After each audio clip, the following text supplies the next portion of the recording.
Eu quero convidar você a um tempo de reflexão em um texto que, se você olha para ele com um olhar inocente, ele é muito chato, entediante, insuportável.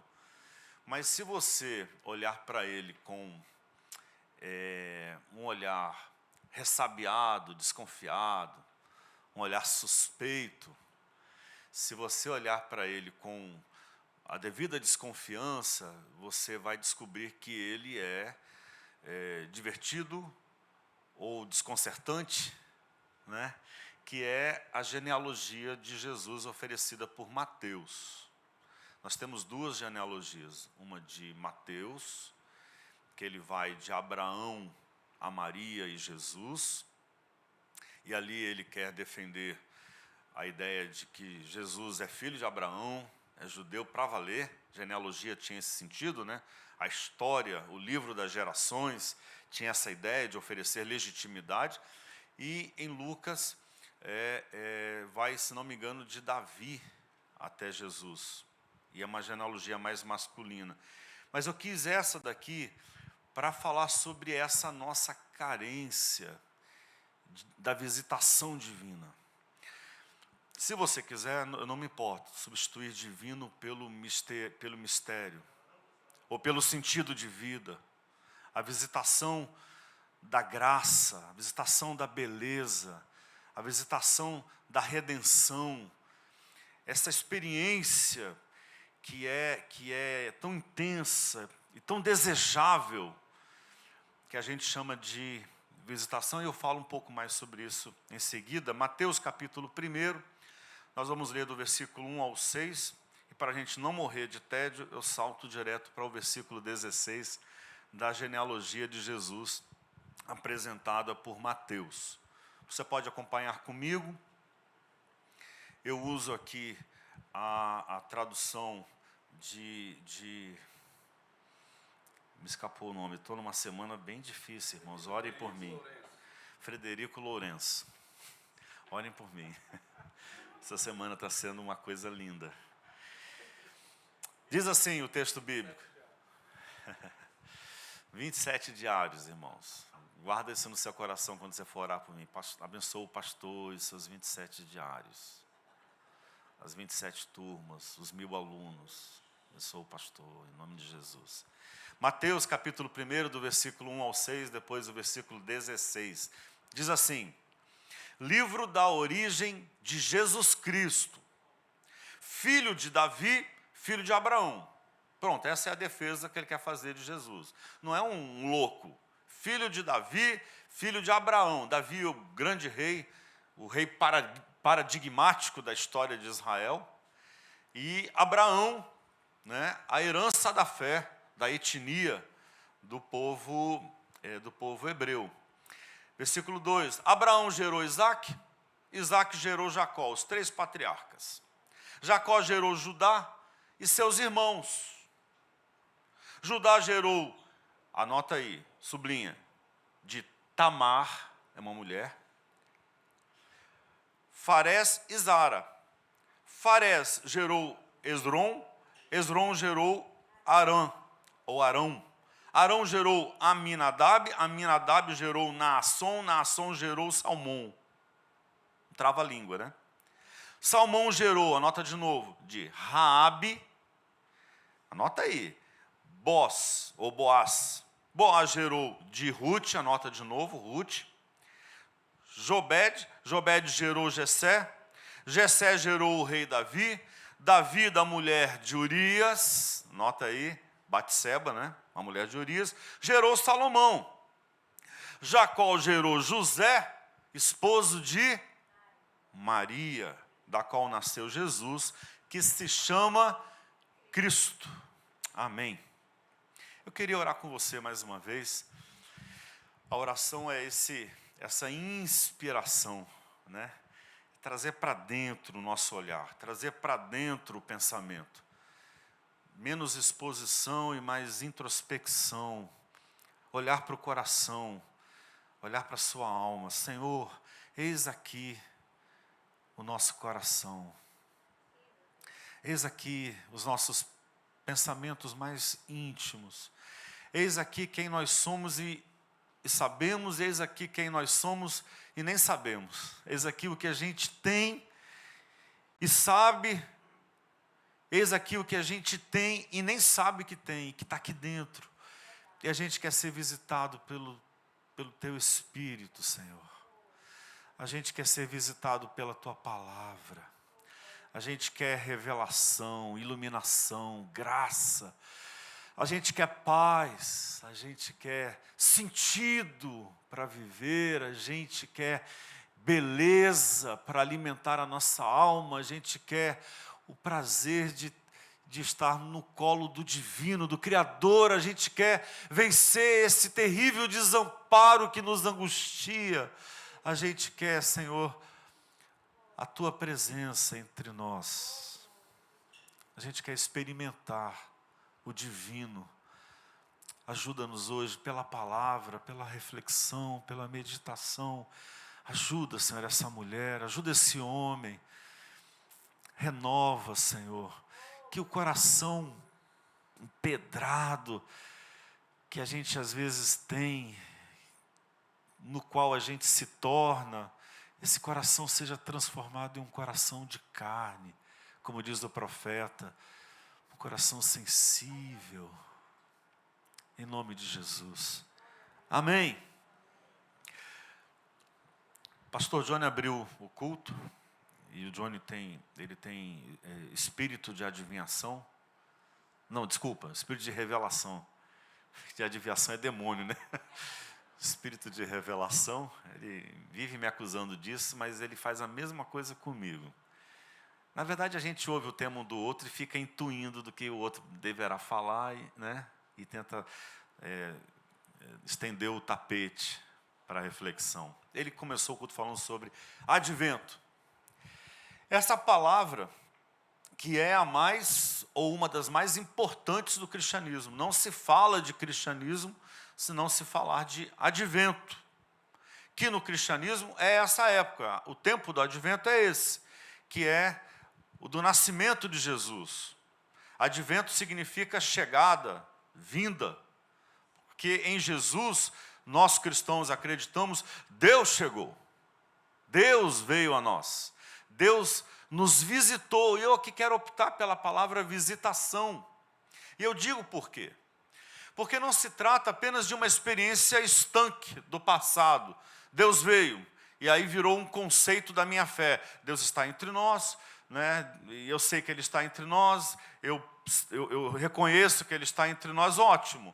Esse conceito é bom, essa convicção é bom. Só que a vida pede mais do que um bom conceito, do que a crença, do que a convicção de que Deus veio, de que Ele habita entre nós.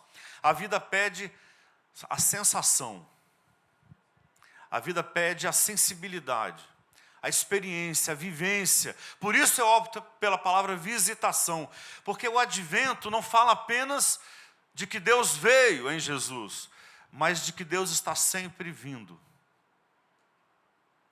Deus está sempre chegando.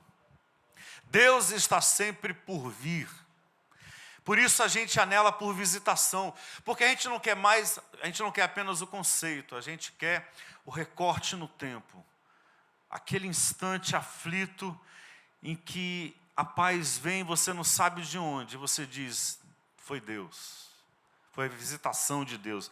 A visitação de Deus como essa experiência no recorte do tempo e do espaço que põe fim ao desamparo. Veja, eu gosto muito do tema do livro do pastor Márcio Cardoso, né? Um Deus que me toca a pele. A ideia é essa, é a gente pensar a chegada de Deus à nossa sensibilidade, a chegada de um Deus que me toca a pele, que eu dou nome para o que aconteceu, que eu dou data para o que aconteceu, que eu posso colocar no meu diário íntimo, não é o diário da escola, está amarrado no nome de Jesus, diário íntimo, diário do meu coração, aquela memória a qual eu vou me reportar, a qual eu vou voltar como quem volta a um altar, daquela visitação de Deus. Tá, Deus está entre nós, mas vez ou outra ele está mais. Mas vez ou outra essa experiência é mais intensa. Quer ver um exemplo? Conceito de eternidade. Tá, eu sei qual é o conceito de eternidade. Né? O conceito de eternidade é que não tem início nem fim. Sempre existiu, sempre existirá. Eu sei o conceito, mas o meu corpo não sabe. Meu corpo não cabe, porque o meu corpo tem início e fim. E tudo que meu corpo toca e tudo que toca o meu corpo tem início e fim. Não entra, não chega.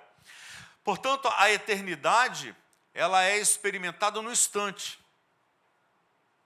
É aquele instante que, quando acontece, é aquela experiência que quando eu tenho, ela é eterna. De tão grandiosa que ela me ultrapassa. Ela vai me acompanhar pelo resto da vida. E aí eu tenho a sensação de que era sempre aquilo que eu queria. Foi sempre aquilo que eu desejei. E a sensação de que será sempre isso que vai me sustentar na vida, eternidade. Percebe a diferença? Mais que o conceito, essa experiência na pele, na sensibilidade, que é ruptura com a insignificância, que é o enchimento do vazio. Que experiência é essa da visitação de Deus, senão a do arrepio na pele, do quentinho no coração, das lágrimas que lavam a alma, lembra? Da palavra que vira uma janela de revelação.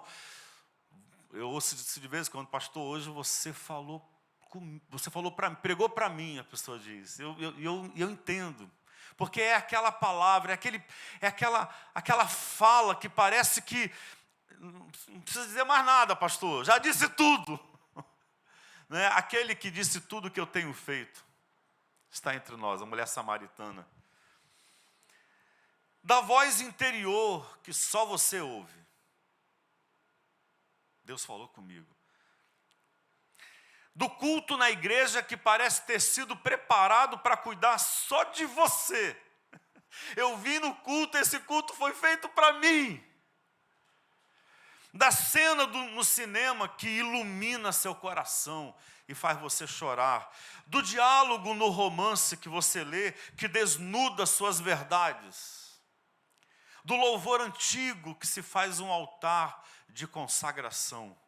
Do abraço amigo que te enche de conforto, da oração que fez o céu descer ao chão onde você se ajoelhou.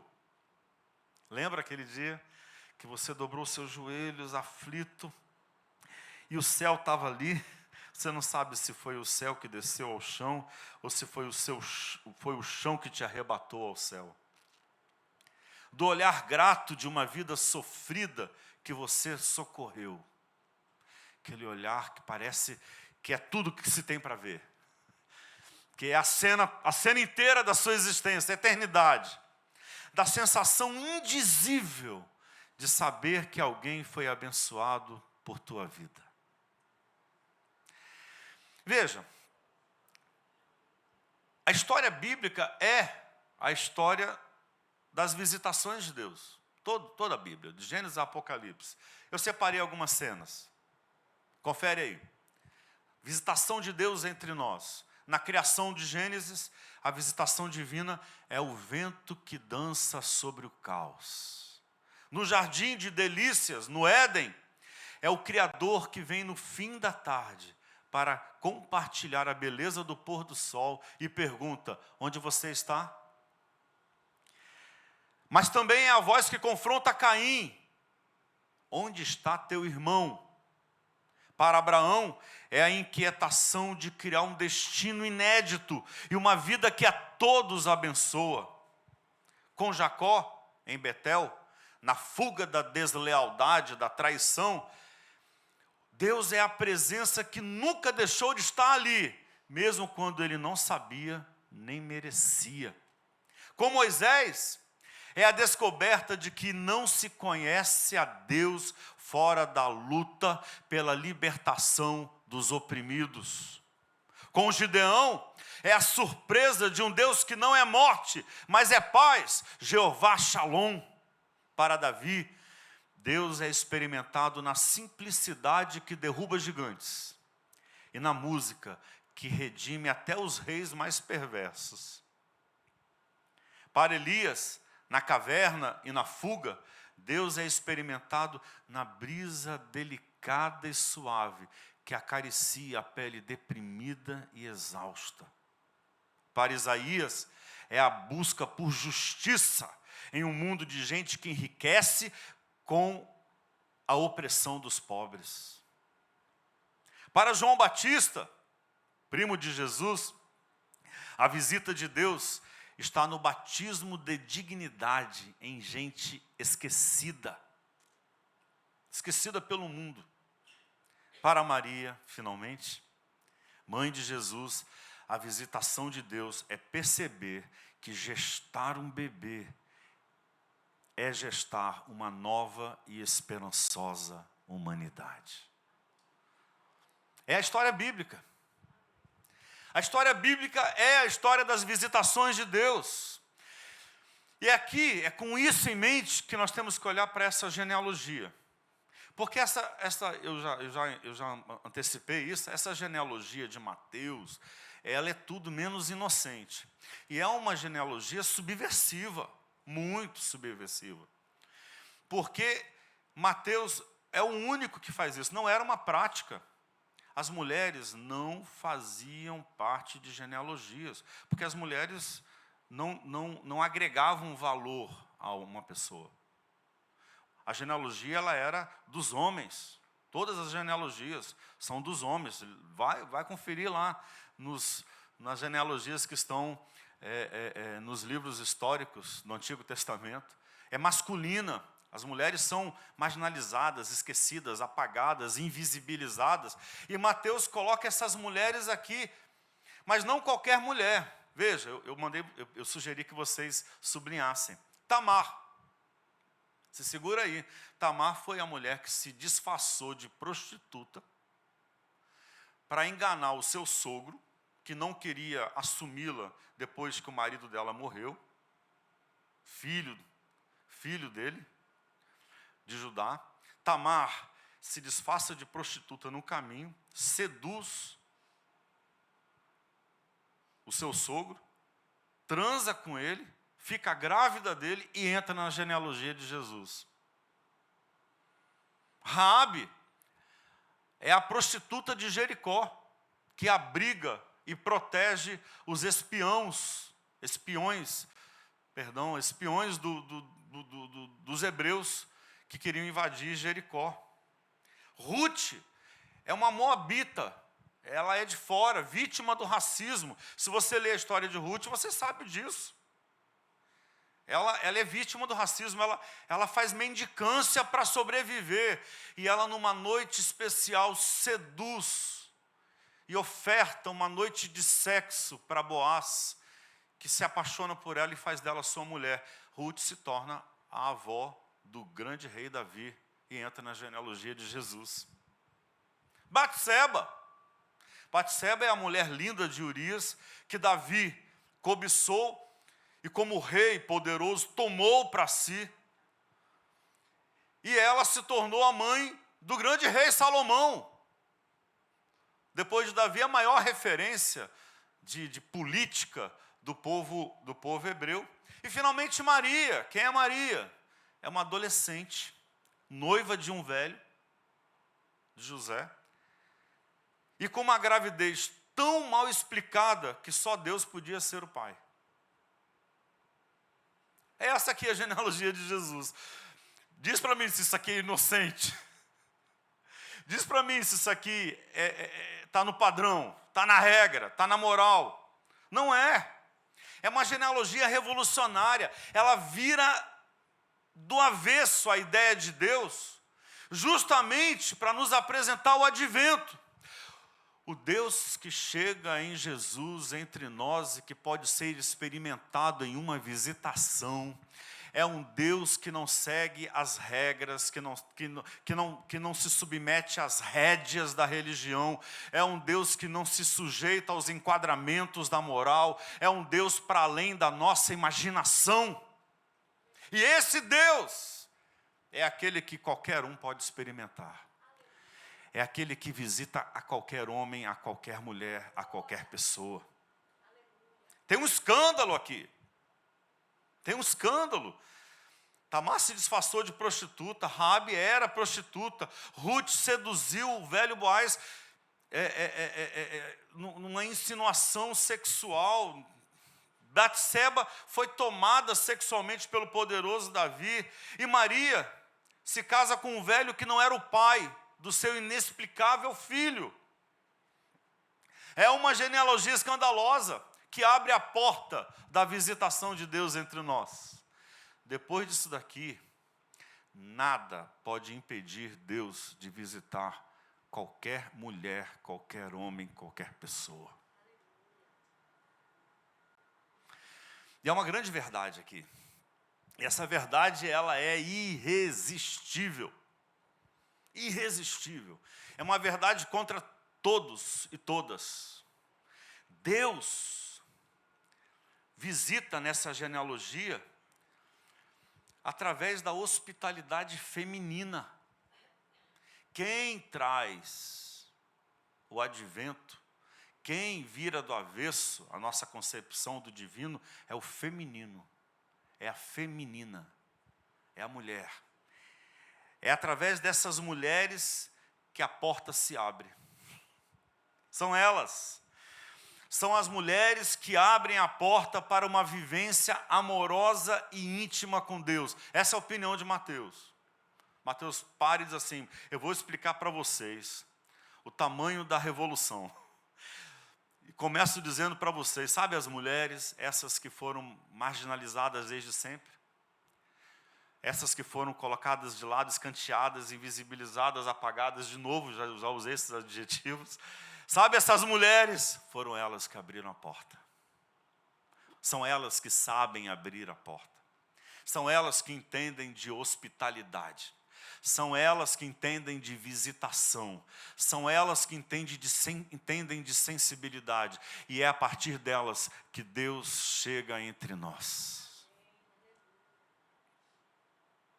Na genealogia feminina, Deus não chega no mundo machista, dominado pelo masculino, que é um mundo moralista, que é um mundo de regra, que é um mundo de dominação dos fariseus, dos sacerdotes, dos saduceus. Chega através de uma adolescente, de uma menina grávida. Portanto, a pergunta que nós temos que fazer é: por que essas mulheres são as que abrem a porta para a visitação divina? O que é que Mateus estaria querendo dizer aqui? O que é que o Evangelho quer deixar vazar para o teu coração, para mim, para você? O que é? Senão que ter a sensibilidade, aí você pode projetar para mim, ter a sensibilidade de perceber e acolher a vida, de serem visitadas, de não viverem com a porta fechada. É aqui que está a experiência revolucionária com o divino. Na sensibilidade de acolher e de perceber a vida. Que talvez fosse a grande falta masculina. Eu vinha hoje conversando com o Cícero no caminho, e ele falando, parece que é inata, né? O cuidado. Vou te entregar, viu, Cícero? Fica com raiva de mim, não. Inata o cuidado, a prática do cuidado com as mulheres. Eu falei, rapaz, eu discordo, eu acho que não é inato. Inato é aquilo que não foi construído, não nasceu, né? É desde sempre assim. Né? Eu acho que não, eu acho que é cultural, é a nossa construção.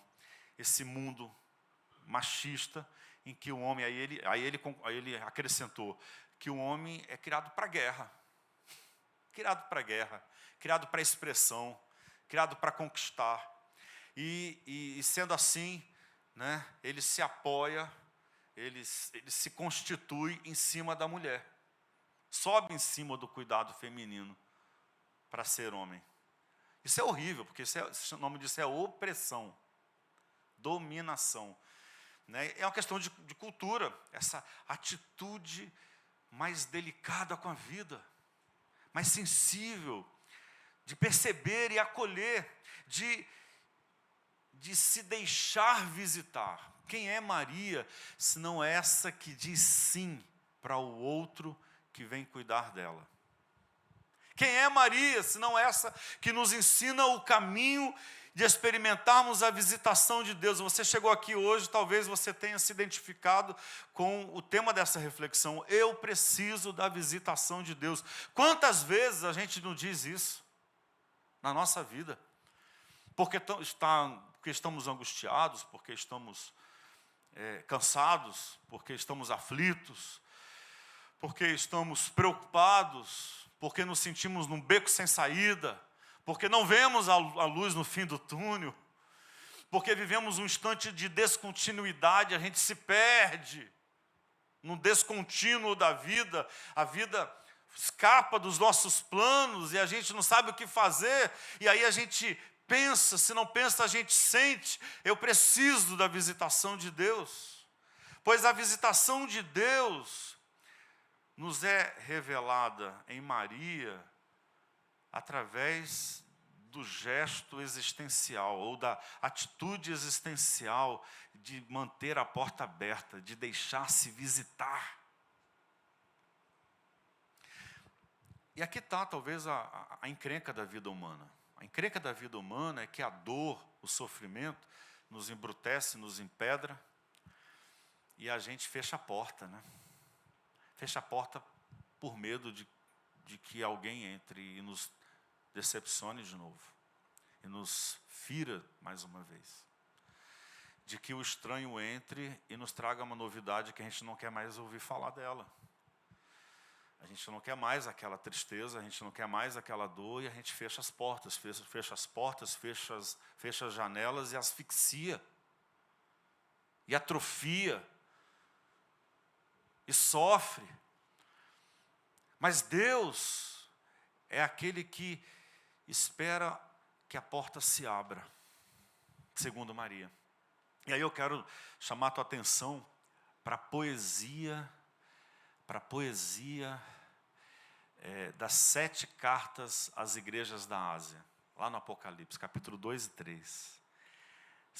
São talvez, da obra literária da Bíblia, uma das mais belas e mais refinadas na literatura apocalíptica.